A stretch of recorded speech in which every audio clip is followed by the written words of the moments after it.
Alright, so hey guys, we're going to be looking today at the Sony Cybershot DSC-W510. It's an old digital camera. Now this is some old footage that I found in a hard drive a few years ago, and I just thought I'm going to do a new voiceover on it and going to re-upload it, just to kind of discuss the camera a little bit, because obviously I used this camera for 10 years, so this is an unboxing and a review, but not just a review after a few weeks of use, this is a review after a few years of use. So there we go, so we're opening the box up. Now the box is classic style that camera boxes were in about 10 years ago, absolutely covered in different logos, different branding, really trying to make it stand out on the shop shelves. I think now packaging has become a lot simpler and become a lot more plain, possibly because people are just buying them on Amazon. There we go, we had all the information, warranty leaflets, and there we go, we've got the camera itself now. Alright, so let's just jump back a bit, then we can actually look what we've got in the box, because I was talking over the footage. There we go, so we've got our promotional leaflets, we've got some warranty information in many languages as always, lots of conformity guides, and a CD. You don't get CDs anymore. I don't even know who plugs cameras into computers anymore, everyone just uses the SD card. I think I did at the time, I never used that software. But there we go, so we've got the camera itself.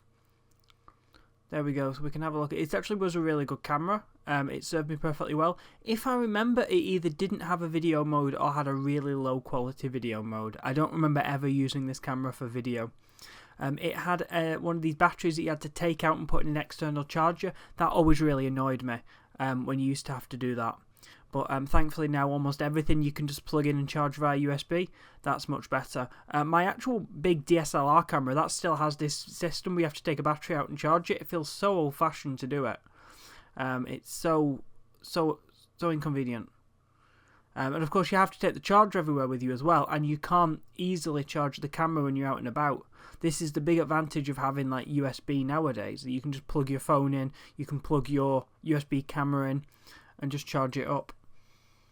There we go. It had a decent zoom in it. It had an optical zoom. This is the big advantage of these little portable cameras over using your phone, is that they have an actual optical zoom.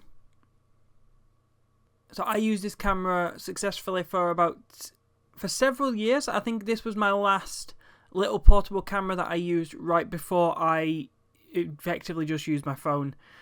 So yeah, this camera was really good. I took loads of fantastic family photos with this camera. An awful lot of sort of personal photos, because I would take this camera to family events and take it to I think a couple of school events as well. So I'm really glad that I captured those memories. And nowadays I just obviously use my phone. But I've seen a lot of people online now, they really appreciate these little digital cameras. Their photos that they took often had, it looked really good, but they had a sort of a distinct effect to them. And I think people appreciate that and take pictures on nights out with them and then put these pictures up on Instagram. They had red eye in them as well, and the flash on them would give a very, I can't really describe it. It's a very specific look. You'll know this look if you see it, like this little digital camera look. And I think a lot of people really appreciate that now. So yeah, if you're looking for a digital camera in the year 2024 that is perfectly adequate and perfectly good, this camera would serve that purpose. Now, if you're looking for a camera with a very distinct retro digital camera look, I probably wouldn't recommend this camera, because this camera is actually a little bit too good for that. You want a slightly older camera. Maybe try and get one of the early digital cameras, maybe try and get one of the cheaper digital cameras. And it's interesting that in almost every area, it's the best stuff out of a category. So it's the best computers, the best games consoles. They're the ones that collectors want 10 years down the line. Digital cameras are actually the opposite, because you want that kind of the effect that the cheaper cameras and the lower quality cameras have. I actually have a really old Sony Mavica camera, which is one from like the 90s that had a floppy disk storage in there. I might make a video on a Mavica. I'm actually going to make a video on a Mavica, because they're actually really, really interesting cameras. So I'm going to make another video on those. If you want to see that, go down to the description below the video and leave a comment. Let me know what you want me to show you. Make sure you hit the like button if you enjoyed this video. Thank you very much for watching today. If you want to see any more videos from me, don't forget to subscribe, and very much appreciated. As always, we end the video today with our favourite thing. We end the video today with some trains.